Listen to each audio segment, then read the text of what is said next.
Sitting in his studio, Armstrong reveals the techniques and ideas that give his paintings their distinctive life and texture. From glazing and sponging to embedding sands from the Sahara and the Nile, he explores the material and emotional layers of creation. It's a masterclass in seeing, where art, design, and urban planning all converge. So let's talk a little bit about technique. You mentioned the aggregate, but you use glazing, bleeding, sponging, Yep. aggregates. What drew you to these sort of tactile, if I could call it that, techniques? One of the things that I feel as an artist, as a creative person, is that whenever I approach my canvas, I feel that I need to consider what else can I do with this that perhaps has not been done already. And I remember I had a lecturer once, and I guess he might have influenced me the most in that way. And that we had a design project, and I always worked on transparent paper, and I had about 20 solutions or designs. And he came into the studio one day and he said, interrogated me on each. And the one that I had discarded for various reasons, he said, but after interrogating me, why this, why not, why not? I then started to think, but I didn't question myself sufficient as a designer, as a creative. I just approached it from the point of view of how I saw it in a traditional context. Right. But then from that interrogation, why not this? Why that? Why so and so? And he just bundled up a lot of my stuff. And he said, work on this. And that is because the one that he thought that was the best is the one where it was unlike all the others. And my thinking was really sort of out of the box. So that I always approach, even when I come into the studio early in the morning, I would look at something that I'm doing and saying, well, could this be done any differently? Could I enhance this in any way? Could I change it in any way? If I'm doing a dance, I say, how can I, experiment with this some more? I mean, you see, I have a lot of mannequins and so on here. I hang them up and I spin them around, twirl them around to get, different forms and so on. So that I paint on canvas, and then I say, well, why don't I paint on something else? I don't have to paint on, because everybody painted on canvas. I say, well, maybe I can paint on something that nobody else is painting on. I started painting on copper. Now, of course, they were painting on copper a long, long time ago, since the printing press came in and so on, but for some reason everybody stopped. So I said, okay, I'm going to paint on copper. Did some research. I found out I can get copper out of California and somewhere else in the Midwest. Sorry, and then I went into Port Australia and got some copper and did the research as to how do I need to treat this copper and so on. And then I started painting on copper, and that allowed me to do different things that I would not normally have been doing on canvas. Because I was able to sand it out, I was able to paint it again and scrape it and get patterns on it and grooves on it and all kinds of things that I had not been. I would paint and incorporate some of the copper in the actual painting. Which, and I asked some of my suppliers, I said, look, I'm doing this, hook me up with some other people who are buying copper from you, which they did. Right. And I got in touch with those people, but they are not again, they're not using it the same way that I'm using it because they did not interrogate themselves sufficiently. They're doing it simply because of the support that it's smooth. It can, you don't have the paint sinking into the surface and that sort of thing. But not necessarily saying, well, look, let me leave some of this copper, expose some of it. Let me do this, let me do that. So that anytime I am, whatever I'm doing, I come in the next day and I say, can I do this differently? Maybe sometimes I say, well, I'll just continue as I was. But I always ask myself the question, right? What else can I do with this? Okay. Very interesting. I mean, actually, I saw a picture of one of your paintings, and it was interesting that the picture actually looked 3D because I could actually see the relief in the painting. Right. Yeah, the sort of texture in the painting. It was interesting. Yeah. And that because I also tried to, for instance, I was talking about Degas and some of these, people who paint a lot of movement and so on, and wondering, well, why didn't he ask himself the question, does this look as if somebody who is really moving, the sort of vitality, the sort of energy that we have in our dance, or the Africans, the way they dance. I mean, he painted a lot of ballet movements and so on, but still, if you're from Trinidad and Tobago and you're painting dance, it can't be. It can't. And then I discovered also that, for instance, which surprised me a bit, that Degas at one point actually was friendly with someone, I think Moybridge, I think is the name of the guy, who was experimenting with the camera and trying to capture the movement of horses. And they became friends. So thinking now the next chapter talks about, not about Moybridge or whatever his name was, but more about how that would have influenced Degas, for instance. But there's no explanation. So I felt that I need to look at that. Right. But in your own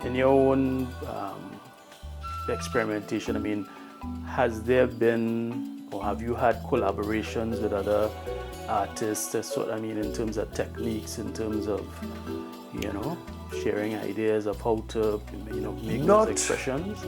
In portraiture, because every year I'm a member of the American Portrait Society, and we have a conference every year. So I go to that conference every year. On average, about 700 or 800 people any one year. But I mean, it's a global membership, and in there, one of the things that they emphasize is that you can meet other people, find out how they are dealing with a particular problem, for instance. One of the things that I am particularly interested in at this point in time is the whole business of a palette for painting dark skin tones, which I have found that, now when you go to some of these things, for instance, you have a black model, different, dark skin models and so on. But I have found that the way in which they're painting it, they're not getting it right. And for that, for instance, if you Bosco Holder, he's one of the best. I mean, we don't talk about it. I don't know if we recognize it. In that he has moved away. Well, I don't know where he was before, but a lot of the people, the portrait people that I interact with and exchange ideas with and so on, or even some of the experts in the area, they would, for a dark-skinned person, you notice sometimes that they would use a sort of a warm, more towards the orange and the brown and that sort of thing, for highlights. If you look at Bosco's work, a dark skin, he's using a blue. up against an orange. And he's the only person that I've seen doing that. I know of some other people who are experimenting with that. Right. Moving. In fact, that is why, if you look, Now that looking is at it, exactly yeah. what I'm doing with this. Nobody asked me to paint. What I'm doing here really with that is to experiment with it. Right. But moving more towards the cooler tones, the blues and so on, for dark skin. So those kinds of things we collaborate on, and there's some artists that I met there, I say, well, how would you solve this problem, or what do you normally do with this? And we talk about, different, lots of paints coming on the market, it's fantastic. I mean, years ago, I would have a limited palette. I don't bother about that anymore. Once you're making a paint and I have a look at it, well, of course I check it, I do the research on it, see if it's a single pigment or multiple pigments. Because some of them, they would call the paint by standard name, but when you read it, it's multiple pigments. I mean, now how much of what or how much of that and so on. So that I have used certain brands, I've become accustomed to certain brands. Other people might be using another brand, same name, and say, but how you find this? So from that point of view, I collaborate with that group. Apart from that, I think it's unfortunate that in Trinidad and Tobago, I don't know what's the reason, but in Trinidad and Tobago, I find we could be talking to each other a lot more. People, I don't know, it seems to be very secretive. I don't know what's happening. But, Really. I would have liked to talk to Bosco Holder a bit more. I mean, I spoke to him on 2 occasions. Right. But I wasn't interested in that particular. Right now, last week I was trying to, so I know of somebody who worked with him, and I got in touch with the person to find out, what blue was he using? Was it cobalt? Was it ultramarine blue? Or, Right. smalt, or to find, and how did he? That would be very interesting to me. But he's not here anymore, and at the time I didn't think about it. Well, as you said, there are opportunities for a lot more sharing, But how has your formal training in urban planning influenced the way you see or portray people and space in your work? Well, the thing about planning is that it's locality specific. In other words, when you're planning, you're planning for a particular area, particular country, particular condition, and so on. And one of the things that you need to do really is to understand the place, understand the environment, and therefore, if you are approaching a particular problem or need, it has to influence your thinking in terms of, well, how do I approach this? For instance, if you're planning for Trinidad and Tobago, I think you need to approach it because it is Trinidad and Tobago. In other words, these are not standard rules. Some things, they're standard. So that I approach my work in a similar way. Where am I now? Who are these people? How do they live? And that's the way that I would approach my planning and my design. And it's the same way that I try to approach a work of art. In other words, who is this person? What is I'm trying to depict? What are the conditions here? The mood, and so on that I want to capture. So I guess this one is on the side here with the guys running on the beach with the goats. Yes. No. Again, I started painting that, but I thought about it for a while because I have never really seen anybody running with goat. on a beach because of the roof. I don't know. But I do that anyhow. It actually works very well. So Jim, when you're painting something, what is it in your mind that, you're saying, I want viewers to feel this or feel this way when they encounter my work, Is there something that you sort of have in your mind when you're doing a piece that you want them to feel? Well, certainly, when I'm painting, I want you, when you walk away from my painting, if you do not know who I am, or you're wondering who is this person, there are certain things that I want you to feel, to believe. One is that I am, if you're from Trinidad and Tobago, I am from Tobago. I am Tobagonian. All right? Beyond that, you got to be thinking that, well, he's probably from Trinidad and Tobago.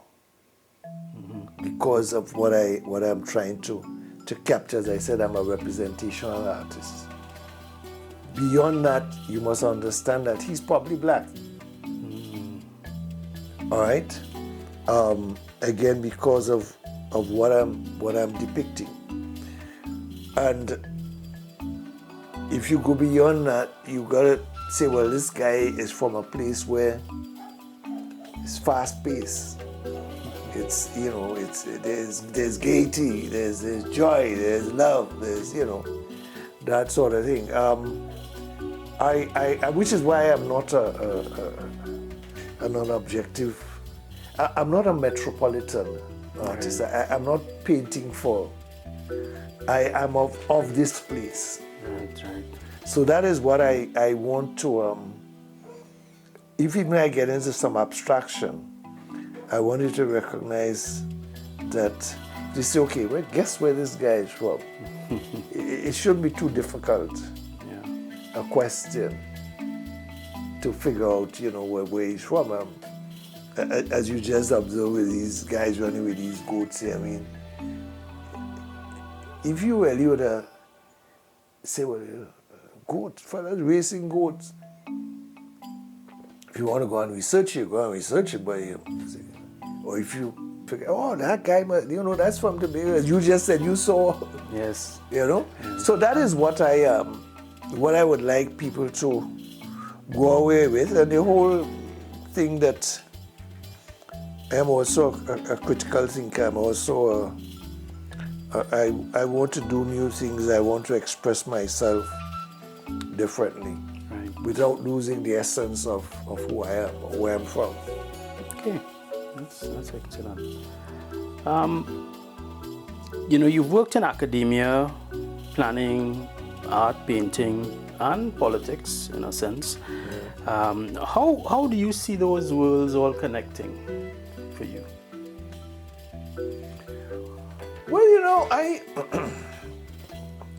think that every person, in fact, I know that you might not recognize it, but to some extent you are also a creative. I mean, okay, no, but you would have worked, let's say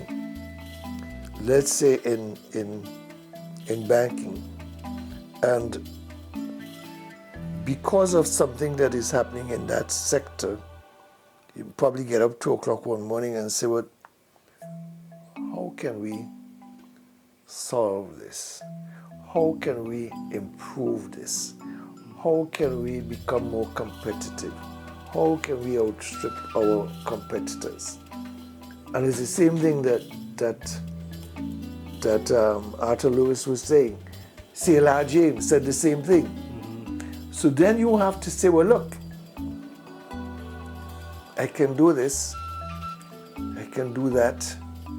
And as he said, it's coming from the same place. So that if you're a politician, and I guess, I hope I won't get into a lot of trouble, but I don't think a lot of our politicians are really thinking about what are the issues, how can you solve these problems?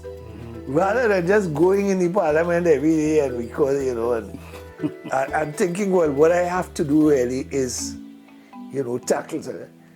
Think about you have to be thinking about how does one measure development? How does it manifest itself? And it has to manifest itself in the well-being of people. Right. So whether it is that you are getting some joy from my art, some moods and so on, or as a politician, you say, well, look, we have to think more about how to solve this, to solve that. It's coming from the fellow that they call a con artist, a scamp, is coming from the same place because he's sitting down and saying, this, yeah, is doing going to be, what is doing, so, and I think we all have that capacity, Right. that consciousness, so to speak, in that, I mean, we are the greatest manifestation of life because of our ability to think, to question. For sure. And so I see, in other words, I see an overlap in all of these things really, so that the little time that I spent in, although I don't like to think of myself as a politician really, I mean, but, having worked with a lot of politicians as well, the whole thing is, let's think this thing through. Where does you want to arrive at? If that's where you want to go, maybe we can do this, maybe this, maybe this, maybe this. Right. And that, I found the different things that I've been involved in. I don't think that I'm using any different thinking skills as a planner, or environmental designer, artist, or sorry, then, they all intertwine, they all, Just they come overlap. from the same place. Yeah. Yeah. But at least that's my view anyhow, that's the way I see it, how I feel it. Right.